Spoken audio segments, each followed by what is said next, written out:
Assalamualaikum warahmatullahi wabarakatuh. Segala puji kita panjatkan kehadirat Allah Subhanahu wa Ta'ala atas segala nikmatnya yang telah diberikan kepada kita semua.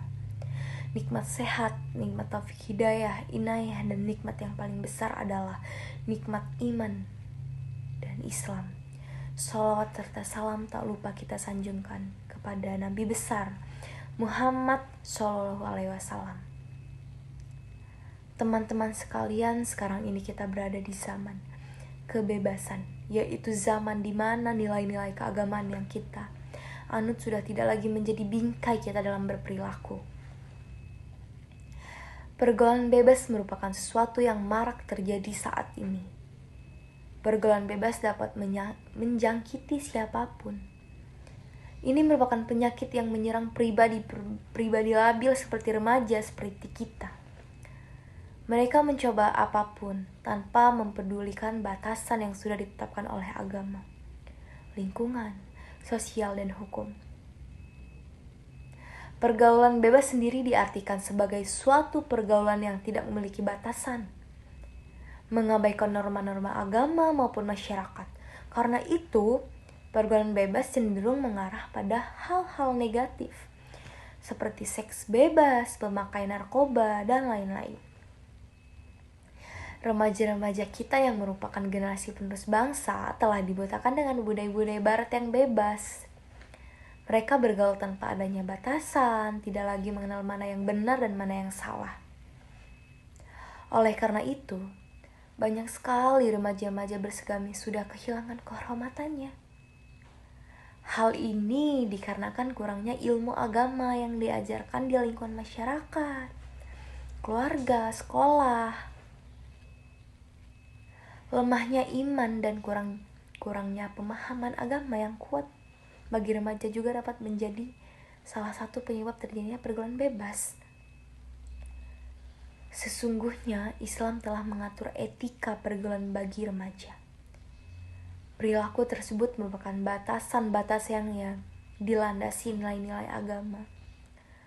Oleh karena itu, sudah diharuskan para remaja memperhatikan dan melaksanakan etika-etika pergaulan dalam pandangan Islam untuk mencegah terjadinya sesuatu yang dilarang oleh Allah Subhanahu wa Ta'ala. Perilaku yang menjadi batasan dalam pergaulan adalah yang pertama, menutup aurat. Islam telah mewajibkan laki-laki dan perempuan untuk menutup aurat demi menjaga kebersihan diri, kehormatan hati. Aurat merupakan anggota tubuh yang harus ditutupi dan tidak boleh diperlihatkan kepada orang yang bukan mahramnya. Di sampingnya menutup aurat, pakaian yang dikenakan tidak boleh ketat, tidak boleh terlihat lekukan tubuhnya, dan juga tidak boleh tipis atau transparan. Yang kedua, menjauhi perbuatan zina. Pergaulan antara laki-laki dengan perempuan diperbolehkan selama masih ada batasan dan tidak membuka peluang terjadinya perbuatan dosa. Islam adalah agama yang menjaga kesucian.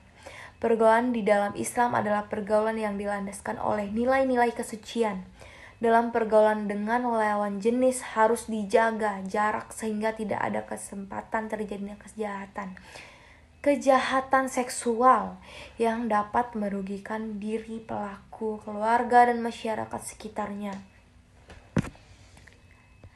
Allah Subhanahu wa Ta'ala berfirman dalam Quran surat Al-Isra ayat 32 yang berbunyi, "Dan janganlah kamu mendekati zina.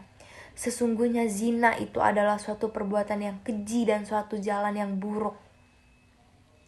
Dalam rangka menjaga kesucian, pergaulan remaja akan terhindar dari perbuatan zina. Islam telah membuat batasan-batasan sebagai berikut. Laki-laki tidak boleh berduaan dengan perempuan yang bukan mahramnya. Jika laki-laki dan perempuan di tempat sepi. Yang ketiga adalah setan. Mula-mula saling berpandangan, lalu berpegangan tangan, dan akhirnya menjurus pada perzinaan. Tidak semua adalah bujuk rayu setan. Laki-laki dan perempuan yang bukan muhrim tidak boleh bersentuhan secara fisik Saling bersentuhan yang dilarang dalam Islam adalah sentuhan yang disengaja dan disertai nafsu birahi. Tetapi bersentuhan yang tidak disengaja tanpa disertai nafsu birahi tidaklah dilarang. Allah Subhanahu wa Ta'ala memerintahkan kaum-kaum laki-laki dan perempuan untuk menahan pandangan sebagaimana firman Allah dalam Quran surat An-Nur 30-31.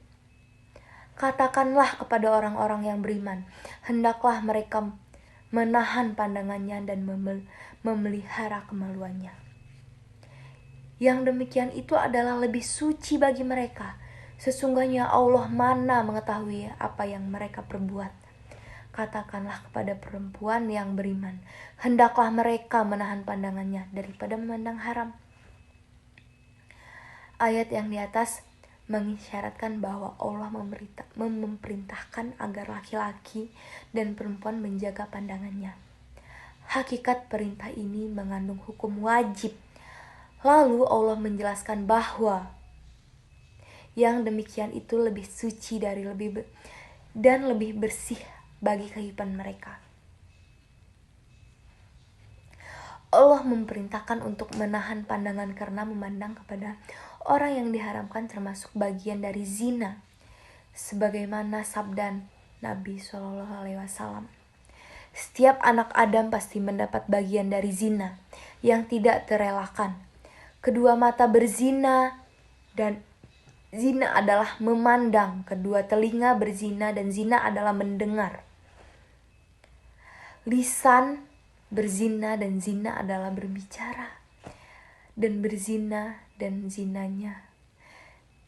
Tangan berzina dan zinanya adalah memegang. Kaki berzina dan zinanya adalah berjalan. Dan hati yang menarik dan berangan-angan lalu kemaluan membenarkan atau mendustakan itu. Muttafaqun alaih dan lafaz hadis dari riwayat Muslim.